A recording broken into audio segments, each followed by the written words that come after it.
ഇത് ഉടുമ്പ് ഒരു അണലിയെ തിന്നുന്ന കാഴ്ചയാണ്. ഈ കാഴ്ച ചിത്രീകരിച്ചത് ആലപ്പുഴ ജില്ലയിലെ തുറവൂർ സ്വദേശിയായ സുശീല രാമസ്വാമി എന്നൊരു അമ്മയാണ്. കേരള വനം വന്യജീവി വകുപ്പിന്റെ നിയന്ത്രണത്തിലുള്ള സർപ്പ എന്ന സംവിധാനത്തെ പറ്റി നിങ്ങൾക്കൊക്കെ അറിവുണ്ടാവും. സ്നേക്ക് റെസ്ക്യൂവിന് വേണ്ടിയിട്ടുള്ള ഒരു സംവിധാനമാണ് സർപ്പ എന്നുള്ളത്. അപ്പോൾ ഈ സർപ്പയുടെ റെസ്ക്യൂർമാർക്ക് പലപ്പോഴും വരുന്നൊരു കോളാണ്, ഇന്ന പോലെ ഒരു ഉടുമ്പ് കയറിയിരിക്കുന്നു, അതിനെ പിടിച്ചു മാറ്റണം, അല്ലെ അതിനെ പിടിച്ചു കൊണ്ടുപോകണം എന്നും പറഞ്ഞൊരു കോൾ വരാറുണ്ട്. നമ്മൾ പലപ്പോഴും ഈ പൊതുജനത്തോട് ഈ വിഷയം പറയാറുണ്ട്. ഉടുമ്പുകൾ പാമ്പുകളെ നിയന്ത്രിക്കുന്നതിൽ മുഖ്യ പങ്കാണ് വഹിക്കുന്നത്. ഇതിനുള്ള കൃത്യമായ ഉദാഹരണമാണിത്.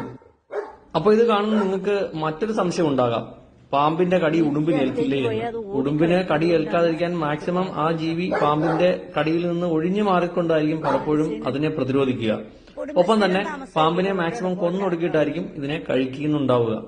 അപ്പോൾ അതുകൊണ്ട് തന്നെ ഉടുമ്പിന് പലപ്പോഴും കടി ഏൽക്കാറില്ല. അത് മാത്രമല്ല, പാമ്പുകളെ ഭക്ഷണമാക്കുന്ന ജീവികൾക്കൊക്കെ തന്നെ പാമ്പിൻ വിഷത്തെ പ്രതിരോധിക്കുന്നതിന് വേണ്ടിയിട്ടുള്ള ഒരു കഴിവും കൂടി പ്രകൃതി അതിന് നൽകിയിട്ടുണ്ട്.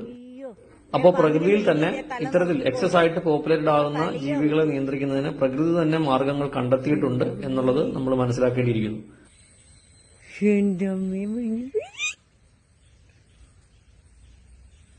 അയ്യോ, ദുഷ്ടൻ ഉടുമ്പേ.